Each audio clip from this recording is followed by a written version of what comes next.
Hansel and Gretel. Many of us may have heard about the story of Hansel and Gretel. Here is the story as it was originally told by the Brothers Grimm. Hard by a great forest dwelt a poor woodcutter with his wife and his 2 children. The boy was called Hansel and the girl Gretel. He had little to bite and to break, and once when great dearth fell on the land, he could no longer procure even daily bread. Now when he thought over this by night in his bed, and tossed about in his anxiety, he groaned and said to his wife, "What is to become of us?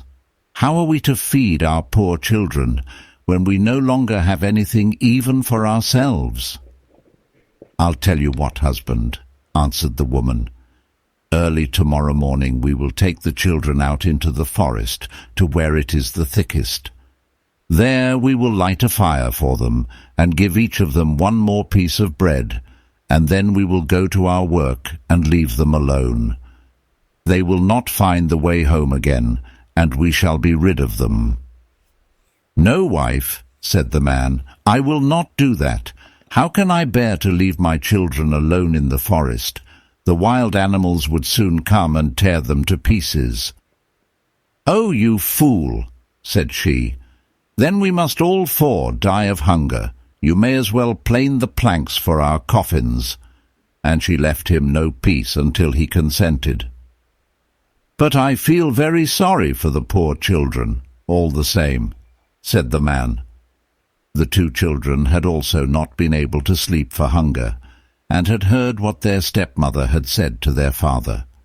Gretel wept bitter tears, and said to Hansel, "Now all is over with us." "Be quiet, Gretel," said Hansel. "Do not distress yourself. I will soon find a way to help us." And when the old folks had fallen asleep, he got up, put on his little coat, opened the door below, and crept outside. The moon shone brightly, and the white pebbles which lay in front of the house glittered like real silver pennies. Hansel stooped and stuffed the little pocket of his coat with as many as he could get in. Then he went back and said to Gretel, "Be comforted, dear little sister, and sleep in peace. God will not forsake us." And he lay down again in his bed.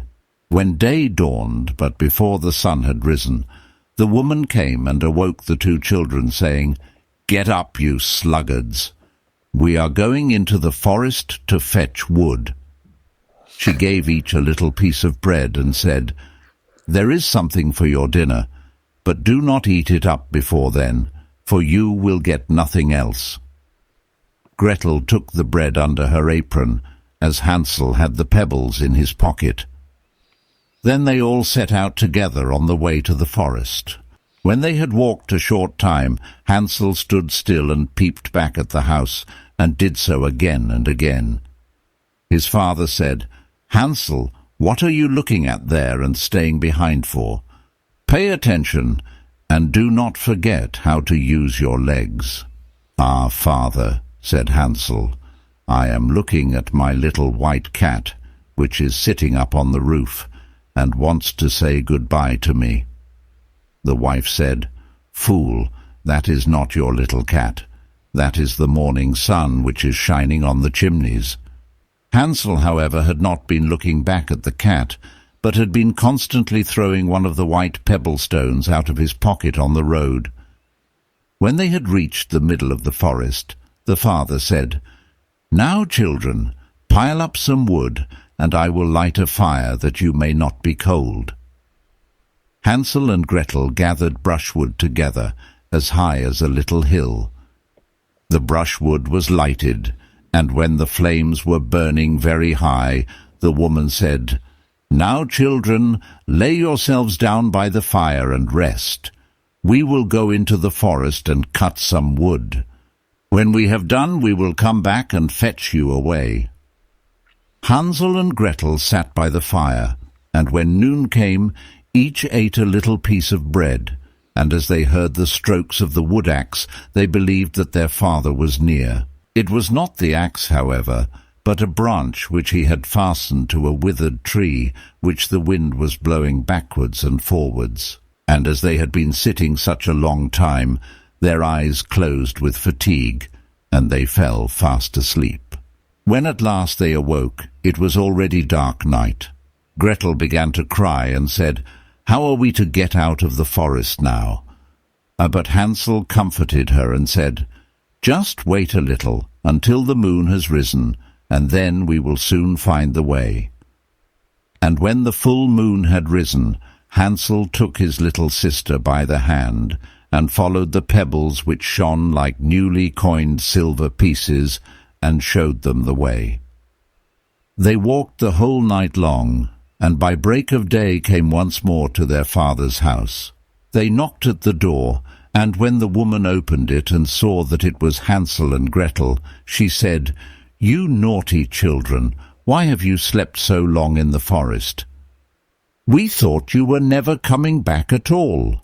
The father, however, rejoiced, for it had cut him to the heart to leave them behind alone.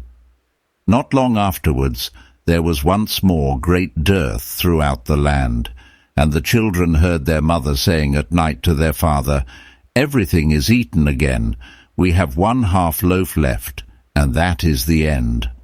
The children must go. We will take them farther into the wood, so that they will not find their way out again. There is no other means of saving ourselves." The man's heart was heavy, and he thought, "It would be better for you to share the last mouthful with your children." The woman, however, would listen to nothing that he had to say, but scolded and reproached him. He who says A must say B likewise, and as he had yielded the first time, he had to do so a second time also. The children, however, were still awake and had heard the conversation. When the old folks were asleep, Hansel again got up and wanted to go out and pick up pebbles as he had done before, but the woman had locked the door, and Hansel could not get out. Nevertheless he comforted his little sister and said, "Do not cry, Gretel. Go to sleep quietly. The good God will help us." Early in the morning came the woman, and took the children out of their beds. Their piece of bread was given to them, but it was still smaller than the time before. On the way into the forest, Hansel crumbled his in his pocket, and often stood still and threw a morsel on the ground.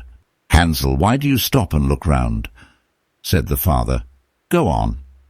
"I am looking back at my little pigeon which is sitting on the roof, and wants to say good-bye to me," answered Hansel. "Fool!" said the woman. "That is not your little pigeon. That is the morning sun that is shining on the chimney." Hansel, however, little by little, threw all the crumbs on the path. The woman led the children still deeper into the forest, where they had never in their lives been before. Then a great fire was again made, and the mother said, "Just sit there, you children, and when you are tired you may sleep a little. We are going into the forest to cut wood, and in the evening, when we are done, we will come and fetch you away." When it was noon, Gretel shared her piece of bread with Hansel, who had scattered his by the way. Then they fell asleep, and evening passed. But no one came to the poor children. They did not awake until it was dark night, and Hansel comforted his little sister and said, "Just wait, Gretel, until the moon rises, and then we shall see the crumbs of bread which I have strewn about. They will show us our way home again." When the moon came, they set out, but they found no crumbs, for the many thousands of birds which fly about in the woods and fields had picked them all up. Hansel said to Gretel, "We shall soon find the way," but they did not find it.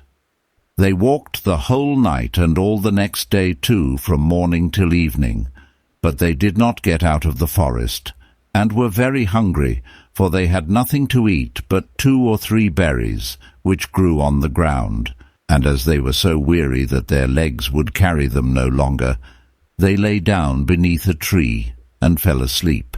It was now 3 mornings since they had left their father's house. They began to walk again, but they always came deeper into the forest. And if help did not come soon, they must die of hunger and weariness. When it was midday, they saw a beautiful snow-white bird sitting on a bough, which sang so delightfully that they stood still and listened to it. And when its song was over, it spread its wings and flew away before them, and they followed it until they reached a little house, on the roof of which it alighted. And when they approached the little house, they saw that it was built of bread and covered with cakes, but that the windows were of clear sugar. "We will set to work on that," said Hansel, "and have a good meal. I will eat a bit of the roof, and you, Gretel, can eat some of the window. It will taste sweet." Hansel reached up above and broke off a little of the roof to try how it tasted, and Gretel leant against the window and nibbled at the panes. Then a soft voice cried from the parlour, "Nibble, nibble, gnaw! Who is nibbling at my little house?" The children answered, the wind, the heaven-born wind," and went on eating without disturbing themselves. Hansel, who liked the taste of the roof, tore down a great piece of it, and Gretel pushed out the whole of one round window-pane, sat down, and enjoyed herself with it.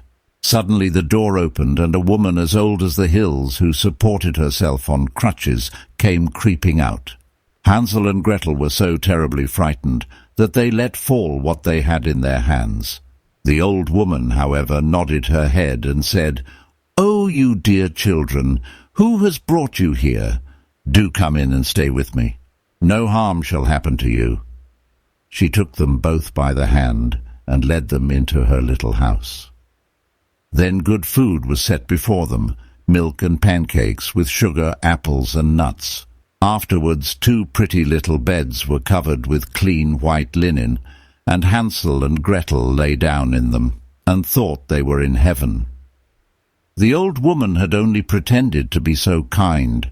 She was in reality a wicked witch who lay in wait for children, and had only built the little house of bread in order to entice them there.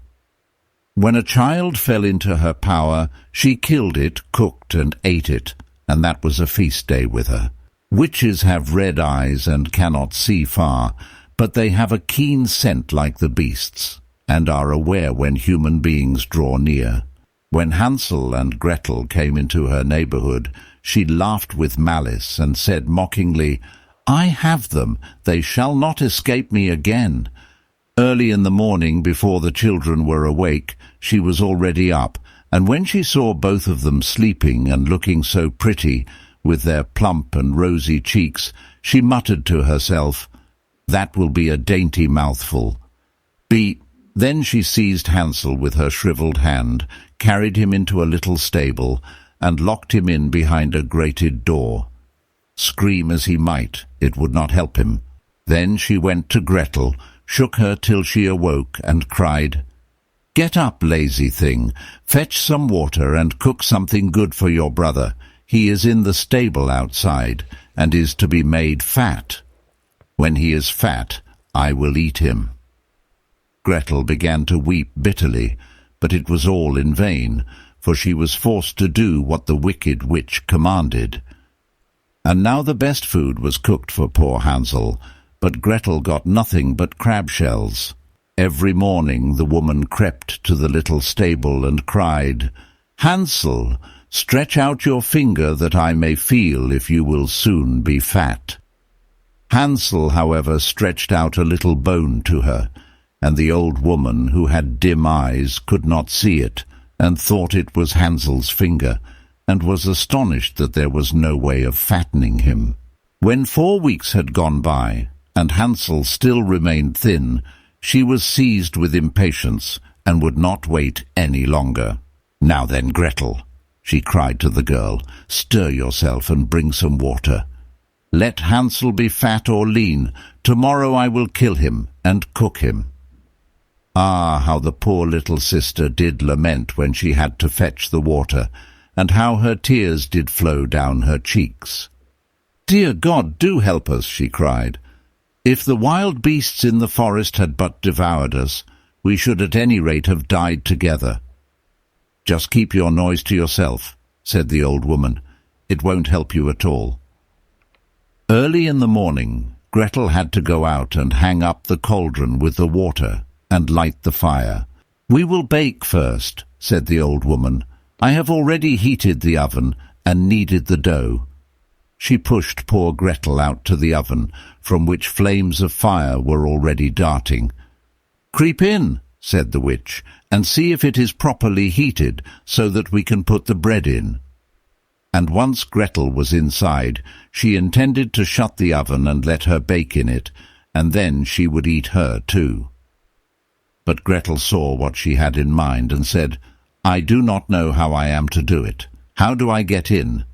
"Silly goose," said the old woman. "The door is big enough. Just look, I can get in myself."